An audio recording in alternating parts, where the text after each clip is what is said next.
Ang pa-order nyo? M-Bay Pocket Amp. Susubo natin.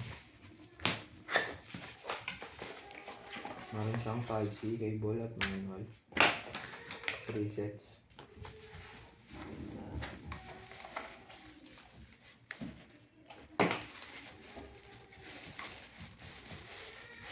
Ang kanyang itsura.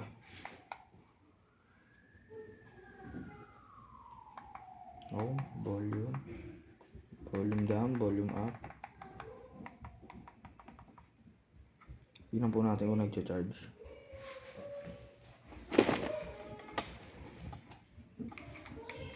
Yan po, nag-charge naman po, nagpupula.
Thank you po.